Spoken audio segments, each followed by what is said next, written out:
Hi there, Martin Popoff back again. We're about to do another Overkill Rewind. This is the show where you, the viewers, get to vote on your favorite album of a certain year, and this year we're going back to 1980. We got tons and tons of votes. This is awesome. You guys started as a mob, you turned into a horde, and now you're an army. This is the most votes I think we've ever gotten for one of these. This was the first great year for metal, really, as a sort of standalone package of great visuals and great music. Other things in 1980, it wasn't actually such a great year for a number of reasons. We had Bon Scott dying early in the year. We had John Bonham from Led Zeppelin dying late in the year. Peter Criss is out of Kiss. Tragically, John Lennon is murdered. Terrible, terrible story in New York City. This is the top 5 heavy metal albums of 1980 as chosen by you. Coming in at number 5 is Judas Priest British Steel on CBS/Columbia. They essentially started in 1969, had a lot of great albums through the 70s. First album was 1974, Rock-a-Rolla. Rob Halford, the twin guitar attack of Glenn Tipton and KK Downing. Let's hear a little bit from British Steel. This is Metal Gods. I would say it's probably my favorite song on the album. Very catchy, mid-paced, just a no-nonsense riff.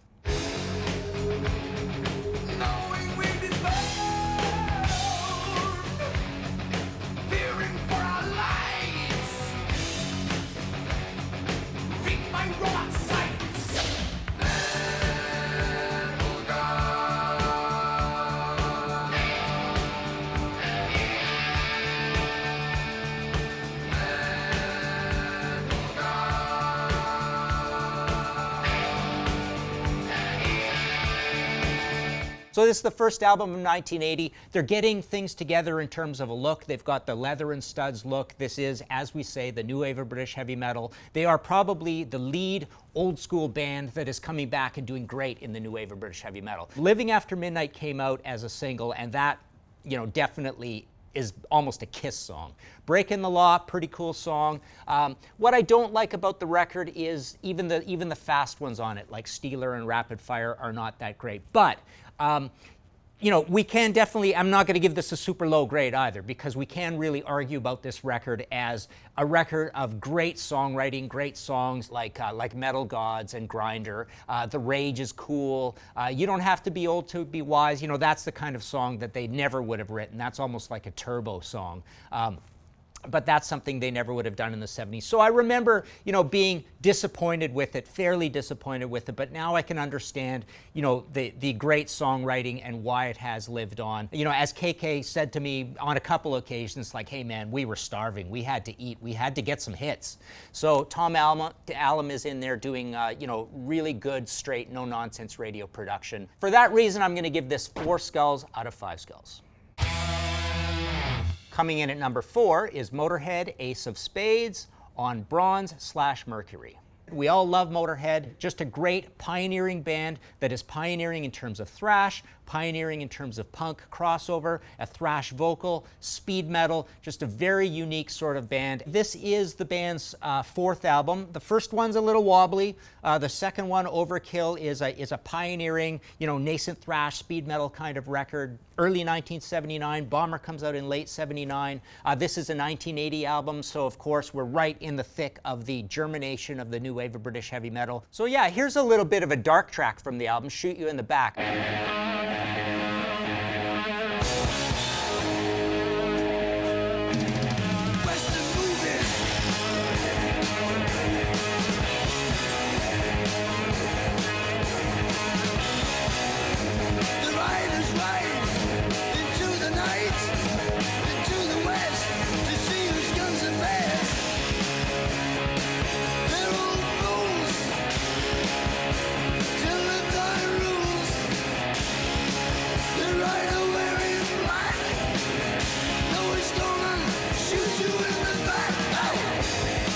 This is a great album. It's their first, pretty big album. They start making waves in North America. This kind of gets them going. All the records from here on in, more or less, are going to be released in North America. So this is the album that it's got a good, vibrant recording. A lot of classy songs on it, a lot of variety, a lot of different speeds. But of course, the big song on it is the title track "Ace of Spades," which is your basic, super speedy, kind of like son of the song "Overkill" all over again. So this is the album that Motorhead fans more or less go to as the classic. So it's not surprising to see it in here at number 4.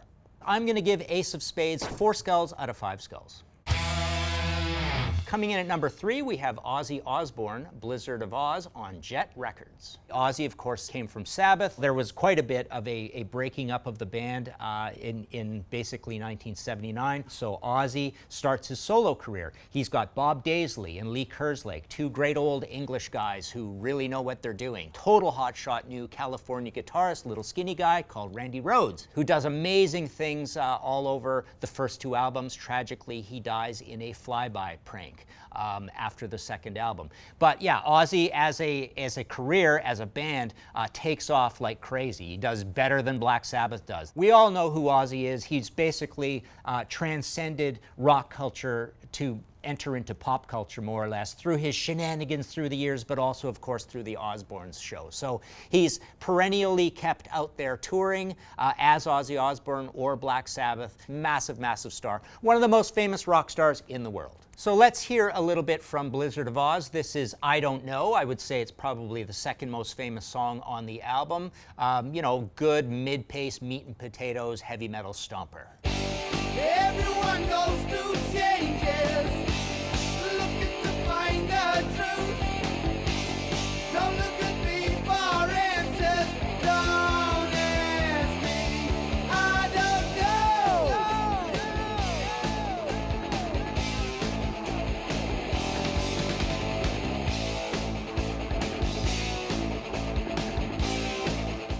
I remember when this record came out, we were raging, uncompromising metalheads, and we were not crazy about this record. I wasn't crazy about Crazy Train. It was a little disco-y, especially the verse. It's got D and Goodbye to Romance and No Bone Movies. There's some songs on this that are a little kind of mainstreamy and melodic. I Don't Know is pretty heavy. Suicide Solution's pretty heavy. Steal Away the Night.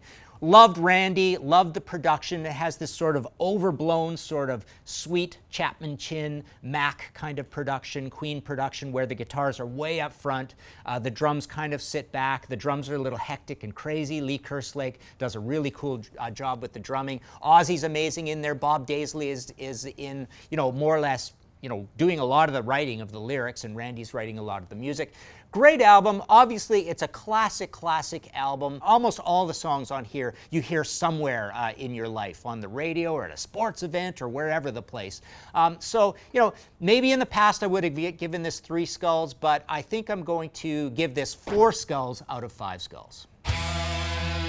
Number 2, as chosen by you, the viewers, is Black Sabbath, Heaven and Hell on Vertigo, Warner Brothers. Black Sabbath, super famous band, one of the most important bands in heavy metal, started in 1970, Birmingham. They've been around with us for a long time. Tony Iommi, the godfather of the riff, the godfather of heavy metal. At this point, they've gone through the 70s with Ozzy, made all those iconic records, 8 records. At this point, they have a little bit of a breakdown with Ozzy, a big breakdown, and they get Ronnie James Dio into the band for Heaven and Hell. So let's hear a little bit from Heaven and Hell. This is Die Young, probably my favorite song on the record. Good, fast one. It's got this really cool Dio oomph, which is basically the highlight of the record for me.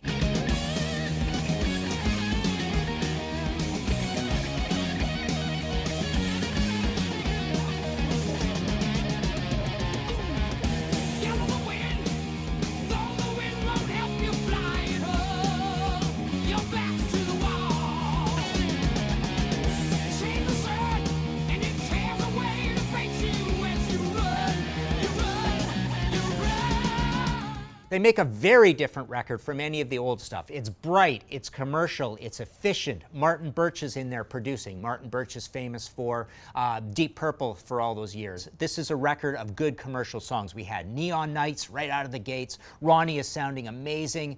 He's just taking command. He's a great frontman. We've got the iconic, classic title track, Heaven and Hell. We've got Children of the Sea. I venture to think as time goes on and metal fans get younger and younger, younger and the generations move on, I would bet that that Heaven and Hell is going to be displacing records like Paranoid and Master of Reality and Black Sabbath as the greatest Black Sabbath album of all time. I am going to give Heaven and Hell 5 skulls out of 5 skulls. Our number 1 album, as chosen by you, turns out to be Iron Maiden on EMI/Capitol/Harvest. Iron Maiden is a band that really paid their dues. I mean, Steve Harris basically was running this band through the bars starting, way as far back as 1974. But here we are in the new wave of British heavy metal. They absolutely explode onto the scene with this, major label record. And then they just moved from strength to strength. They're the first band of a new generation, depending on where you put Van Halen, I suppose. This is the young usurpers to the thrones of the likes of, Black Sabbath and Judas Priest, Uriah Heep, Deep Purple kind of thing. They almost become the Grateful Dead of heavy metal, where everybody has to have a ticket to the show and go to the show. Let's hear a little bit from Iron Maiden. This is a song called Iron Maiden.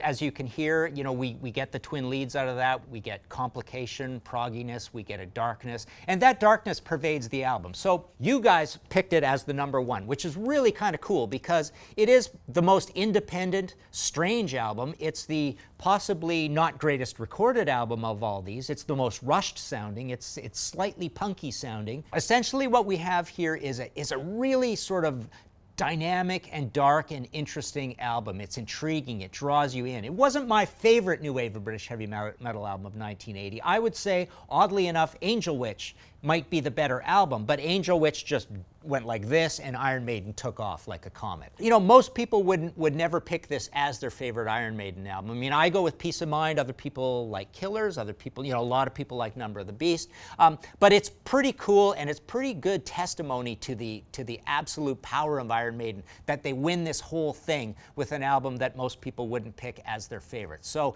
yeah, very cool. It was crazy, sort of like intriguing buying this record, just seeing that sort of cartoony look and the weird smoke on the back and the weird live shot where everybody was sort of obscured. It was kind of a creepy sort of record, and what was inside the tin, completely matched what was on the outside of the tin. So for all those reasons, I'm going to be a little bit sort of sensible here and not go 5 skulls. So I'm going to go 4 skulls out of 5 skulls for Iron Maiden. Let's look at some honorable mentions. These are ones that were bubbling under on the vote. So I'm surprised AC/DC Back in Black didn't get into the top 5. That was one choice I thought would get there. An immense album, one of the greatest selling albums of all time. Of course, the first album with Brian Johnson in there. Rush also had a massive album in 1980. We have Moving Pictures, that's got Limelight and Tom Sawyer. Huge record for the band, and a pretty heavy band as well. Saxon gets in with Wheels of Steel, basically considered their classic album. I like Power and the Glory better, but this is their second record, right in there in 1980. I remember I joined the Saxon militia and the Motorhead fan club in 1980 when I heard these 2 records. They were basically almost more famous than anybody at that point coming in.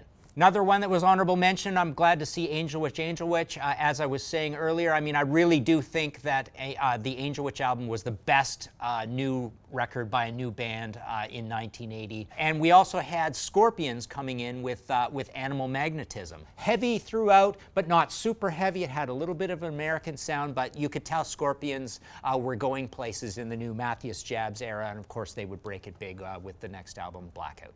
Okay, so my personal picks, this is the part of the show I love doing the most. Thin Lizzy Chinatown I thought was really cool. I mean, a lot of people thought it was a little bit underwritten or not as good as the old albums or reinventing the wheel, but I keep playing it year after year and I just think it's great, solid start to finish. Another great new wave of British heavy metal album at the time was Diamond Head, Lightning to the Nations. Everybody thought that this was the next Led Zeppelin, that's what the press were saying.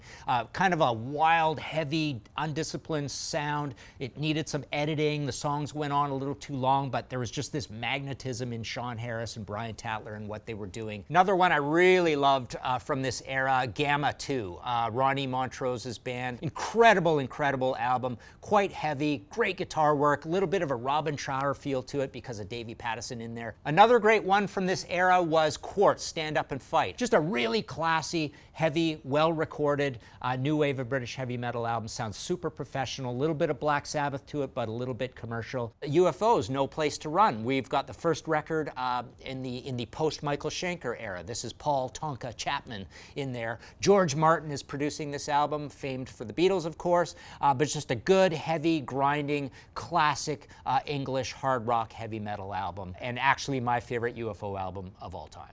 That was 1980. Thanks again, everybody, for voting. I love the way that we have a little bit of like a cool indie vibe to this thing, with Motorhead getting in and Iron Maiden winning the whole thing with a pretty cool indie punky album. This is a good, solid list. I mean, these things are always going to be a little bit, you know, everybody's going to kind of know what's up there, but it's good to see the ranking and it's good to see what was bubbling under. So, yeah, I'd like to also say don't forget to subscribe. I mean, we do this all the time. We're going to keep doing it. We're going to do it again for other years. And we're eventually going to fill in all the gaps. I'm Martin Popoff, and this has been Overkill Rewind.